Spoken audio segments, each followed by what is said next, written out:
وبرؤيتها العميقة الأعمال القصصية التي بين دفتي هذا الكتاب. ومعنا الآن الأستاذة الدكتورة والأديبة منى حسين.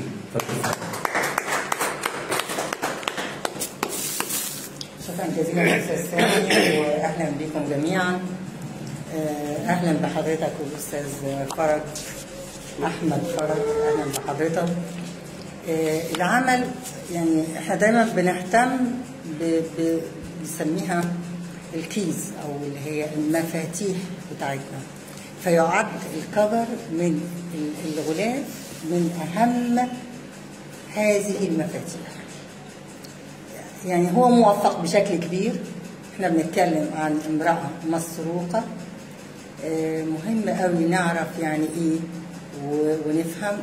طيب هي في وسط غيان، ايه اللي بيحصل لها بقى؟ كل قصة حكت لها، لان كل قصة لم تخلو من امرأة اما خيرة او شريرة، فضحية ام معتدية. وده بان فعلا في الحيطة بتتكلم، وكان حتى العنوان عفوي جميل. وبرضه بنتكلم باللهجة العامية اللي سادت بشكل كبير في هذا العمل. في كمان عندنا هنا لما بنتكلم في طبعا امرأة، يعني لو حضرتك شفت كده هتلاقي ان الكفر من بره امرأة، الحمزة دي مش مظبوطة، جوه صح، دي حاجة.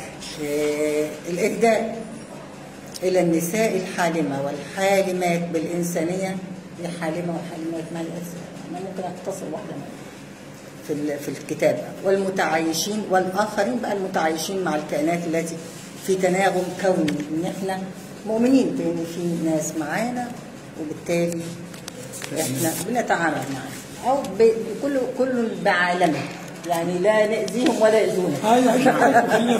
لكم دينكم ولا يأذونا. نعيش في سلام. بالظبط كده.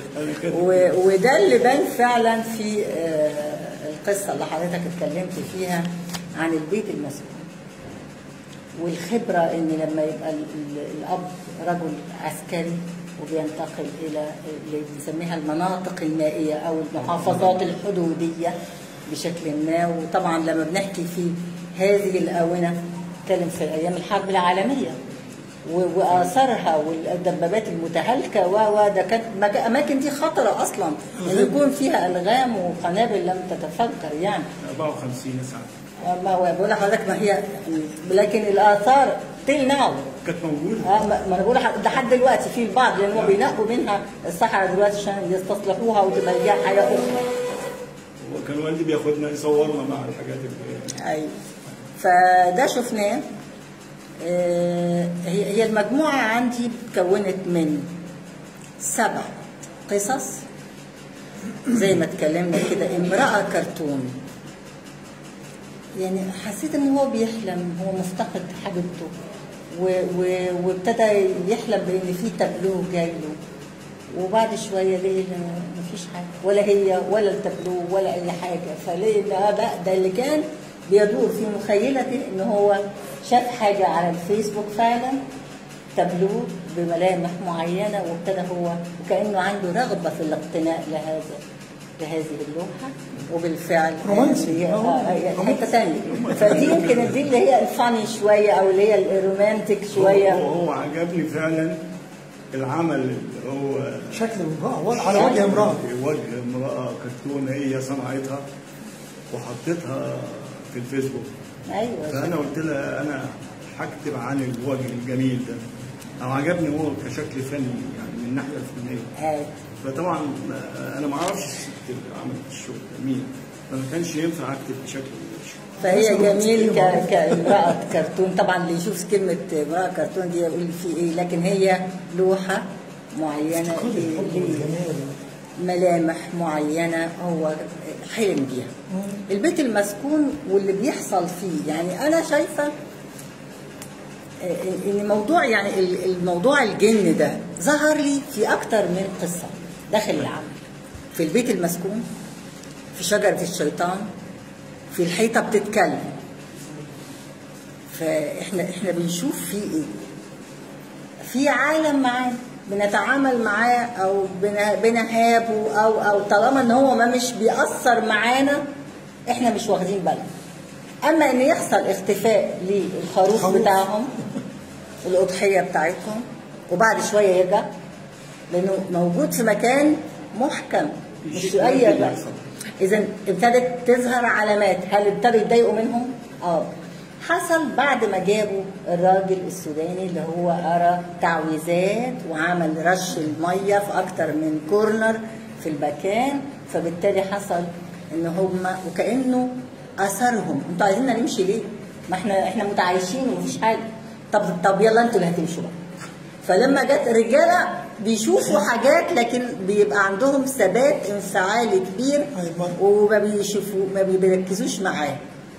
لكن لما المرأة توصل لده أو النساء النماذج اللي موجودة في القصة مش كل النساء طبعا بتبقى المشكلة. لكن حضرتك قلت الحل إن إحنا كل ما بنقرأ آية الكرسي والقرآن الكريم كل الكائنات الموجودة ما بتقرب لناش وبالتالي ما بتأذناش فبنتعايش في نفس المكان طالما لا ده بيأذي ده ولا ده بيأذي ده. هو ده الفكر وده التارجت. لكن يتعمل ازاي يتقال ازاي في الاماكن المختلفه. فكأن احنا بنقول للناس كفايه قوي تقروا القران مش لازم يبقى فيه تدخلات ما لان في البعض بيلجأ بالفعل للجانب اللي بيفسد الحياه. انا الجأ له ليه؟ ما انا هحل مشكلتي وخلاص او اتعايش طالما ان انا لم يصدر اي ضرر ضدي وانا ما اتاذيتش خلاص. فده كان حاجه تانية. في شجرة الشيطان. الشجرة ده مجرد الاقتراب منها والنية ان هو طب اشوفها طب اخد منها. لا ده الحمار نفسه ما قدرش يمشي. ده سيرة اللهب اخترقت الارض ووقفت. انت رايح فين؟ انت عايز ايه؟ يعني وكأنه هو سايب كل اللي بيحصل ده كله جاي عليا انا. ما الشجره ليها راي برضه في اعتراض. سايب الدنيا دي كلها. ما سايب العمدان اللي عمال تتعمل واللي اكتسب الارض بتاعتك وتم سرقتها بشكل ما وترجع تتكلم. طب وبعدين؟ فده اعتراض بقى. اعتراض من الطبيعه، اعتراض من باقي الكائنات ان مش كل حاجه الناس عايزاها بترتضي. ناس تعملها والناس لازم ثانيه تخنع عليها. فهو ده كان هنا المشكلة. فيها رمزية كبيرة فهي مش التارجت لا الشجرة ولا غيرها دي بس حاجة بتقول ده. حتى كان في سؤال ساعتها هو قال له الشجرة دي انتوا شفتوها امتى طلعت امتى؟ قال له اول خازوق اتضرب في الارض. بالظبط كده. ما هي كده هي دي. اوكي.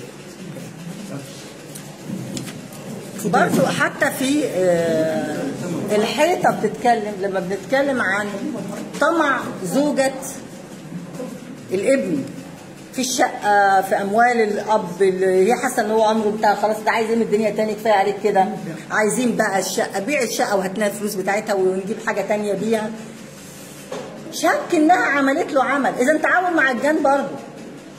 ده أنا شايفة إن العملية فيها الفكر ده متوغل بشكل كبير. يعني طب ليه؟ واخد بال حضرتك؟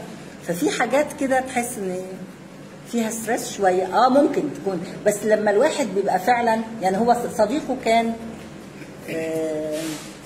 حد محترم قال له انت قعدت لوحدك ليه؟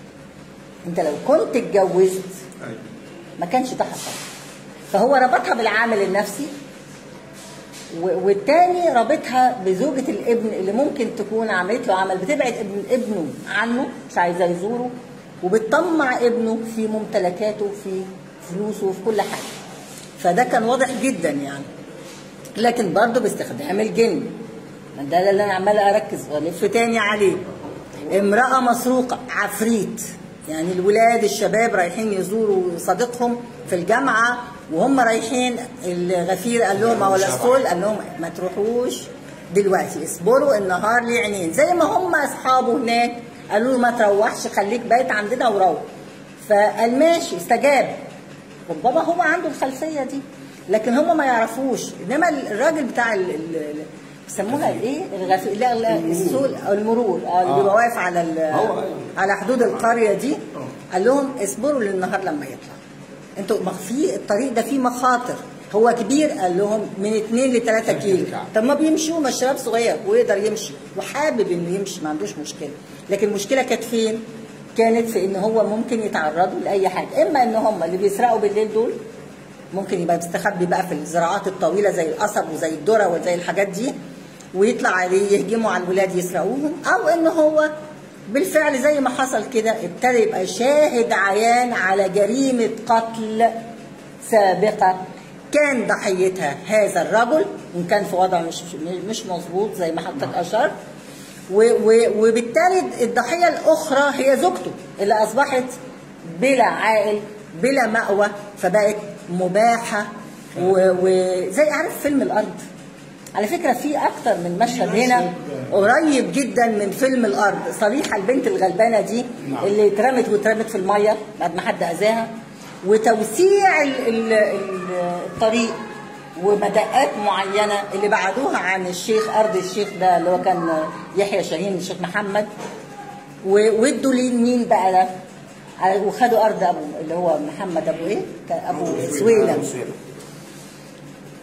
الفكره نفسها يعني عارف حضرتك بتمس نفس الموضوع. ما حضرش الفيلم في دماغي وانا بكتب. لا ما اقصدش، لا انا بقول لحضرتك النماذج، لكن دي هنا بنتكلم مشكلات ما عن المجتمع. اهانه المراه، نظره المجتمع للمراه، المراه التي بلا رجل بلا حمايه بلا عمل بلا فهي بقت خلاص مباحه لاي حد، ملهاش حاجه، فلا هي حياتها ليها لازمه ولا هي هتلاقي لازمه. فهنا فيها برضو رمزيه عاليه. فمش بس المراه هو المقصود بيها، حاجات اكتر من المراه اعتقد. فاحنا بندخل في موضوعات كتير زي برضو رائحه الشاي. انا ما حسيتش انها قصه بالشكل اللي احنا حاسه انها بعيده، يعني احداث لكن مش مدياني قصه. الولد قاعد مع باباه فبيقول لا جدتك تعبانه ومامتك كلها تروح تعدي عليها وانت عدي سلم عليها، وبعدين لما نموت ان شاء الله تصدق ده انا نفسي في حريه. طب ده في حريات كتير. طيب بس بيقولوا امك هتبقى معاهم، يعني الراجل معترض، شكله معترض. لا ففي الاخر وصلنا ان هو بيقول الله ده الريحه ايه اللي جايه دي؟ قال له بابا ده ريحه الشاي اللي انت عملته يا بابا. فالموضوع مختلف، يعني ما تسرحش قوي لان انت ايه هتقدر ترجع لنا تاني هنا. ارجع انت هنا مش فاستوب. فهي بتبقى عايزه بس يعني حاجه كده زي برضو قصه سرقته امه. انا لما اشوف الحوار كامل واشوف الحدوته بسردها الكامل كقصه، ده هو على علاقه بحد تاني، ده هو في مرحله ما بنسميها المرحله اللي هي ايه؟ المراهقه المتاخره، اللي هي أزمة منتصف الربيع. فدي لما بنعدي ال50 كده لبعض الناس مننا، فبتشوف نفسها امراه او رجل، فبيحصل ان هو بيبتدي يعمل زي كشف حساب. السنين اللي فاتت دي انا عملت فيها ايه؟ طب انا فين من ده كله؟ فانا اعمل ايه؟ فبيبتدي عايز يخرج خارج حياته اللي عايش فيها وكانها شرنقه، وكأن هو مقيد فيها بسلاسل ما. فهو عايز يتخلص من هذه السلاسل، وبالتالي بيلاقي اي نافذه ولو كان حتى بيعارض المساعده والمعاونه مع الاخرين، الى ان يتطور هذا الاحساس ان هو يبقى علاقه حب. هنا بتتدخل الام بخبرتها الكبيره وتبتدي تحاصر هذا الابن اللي هو رجل ومتزوج ومنجب و وتقرر ان هو لازم يسافر ويسيب البلد. فهنا كده تعتبر هو هنا مكتوب سرقته، هي لا ولا خطفته ولا سرقته، ده هي غيرت مساره وزي ما بيقولوا ايه رجعته لوعيه تاني. انت دي حياتك وهتكمل زي ما انت، لان مفيش جديد وكله في الاخر ايكوال. فالدنيا هتتساوى في الاخر. اللي انا اقصده في عنوان على فكره في الاخر مش موجود جوه في الفهرس ده، لازم مراجعته برضو. كتير من الالفاظ زي ما اتكلمنا عاميه، حتى في العناوين لما اقول ان الحيطه بتتكلم، هو لو احنا هنتكلمها باللغه العربيه الفصحى مش هنقول كده. ما هو احنا حتى بنقول ايه؟ احنا قربناها. هي الحيطه بتتكلم. ما حضرتك قلت حاجات كده يعني ففي بعض هي طالما هي ميكس ما بين المصطلحات الفصحى والعاميه. ايوه يعني هو ده فده اللي حصل فعلا. فالعمل كفكره هاي كموضوعات اجتماعيه زي ما بنتكلم ان العمل الادبي والاديب ليهم دور كبير. فالعمل الادبي هو مرآة لمشكلات المجتمع، بيعكس هذه المشكلات، ولو كان لديه خبرات اخرى اكثر في علم الاجتماع او في بعض القراءات الفلسفيه وغيرها، هنا بيقدر يطرح بعض الحلول او بيبلور المشكلات بشكل ما يوحي بحلول دون ان يذكرها بشكل صريح. فده فكر كويس، لان احنا لازم يبقى العمل نافع، يبقى رسالة، يبقى موجه لإصلاح هذا المجتمع ومشكلاته المختلفة، وبالتالي يبقى هادف. أما إن احنا نشوف حاجة وما نعرف لهاش إجابات أو ده بيضيع علينا الدنيا كلها. فيبقى احنا بنقرأ لهو، هو مش لهو. الأدب لازم يكون ليه هدف، ولازم يكون ليه رسالة كبيرة يحققها، مع زي ما قلنا ان احنا لما نتكلم ان الهدف هنا او الرساله بتاعتنا من خلال وسيط هو اللغه، فلازم اللغه هنا برضه يتم تدقيقها بالشكل الايجابي، لان احنا اوير باللغه الحمد لله وبقواعدها كويس. فكل حاجه بقينا واقفين، انا مش من عادتي بشخبط في الكتب خالص، انا احط ورقه في النص كده اما هنا اضطريت ومش بالقلم الازرق عشان ما تتوهش، كلها احمر كلها احمر. لا لازم افهمها بقى، فوقفت واخد بال حضرتك. فاستكمالا لجماليات هذا العمل الادبي بمحتواه الادبي وبافكاره المختلفه، ان شاء الله يتم تصحيح اللغوي لهذه المجموعه القصصيه. والحمد لله طبعا اعتقد ان حضرتك مش طابع طبعات كبيره او اعداد كبيره، فيبقى سهل قوي ان احنا نحتاج نعمل منها تاني. وشكرا جزيلا لكم جميعا، شكرا جزيلا لحضرتك. شكرا.